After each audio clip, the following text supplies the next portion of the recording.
आचारसंहिता म्हणजे काय? आचारसंहिता कधीपासून लागू होते? निवडणूक आयोगाकडून कोणत्याही निवडणुकीच्या तारखा जाहीर करण्यासाठी एक पत्रकार परिषद घेतली जाते. त्यावेळी तारखा जाहीर करताच तात्काळ परिणामाने आदर्श आचारसंहिता लागू होते आणि निवडणूक प्रक्रिया पूर्ण होईपर्यंत ती कायम राहते. कोणत्या भागात आचारसंहिता लागू केली जाते?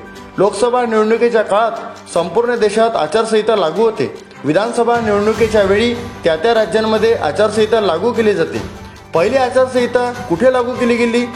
देशात पहिली आचारसंहिता ही 1960 मध्ये केरळ विधानसभा निवडणुकीदरम्यान लागू करण्यात आली.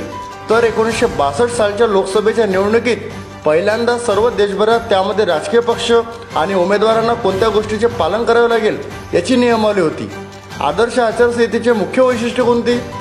आदर्श आचारसंहितेमध्ये प्रामुख्याने राजकीय पक्ष, उमेदवार आणि सत्तेत असलेल्या पक्षांनी निवडणुकीत प्रचार, सभा, मिरवणुकांचे नियोजन कसं करावं, त्यासाठी काय नियम आहेत याचा एक आराखडा आचारसंहितेत नमूद असतो. पक्ष आणि उमेदवारांसाठी मुख्य मार्गदर्शक तत्त्वे काय आहेत? निवडणूक प्रचारादरम्यान कोणताही पक्ष किंवा उमेदवाराने समाजात द्वेष पसरेल किंवा त्याच्या वक्तव्यामुळे समाजातील विविध जाती आणि समुदायांमध्ये धार्मिक किंवा भाषिक तेढ निर्माण होईल अशी कृती करू नये.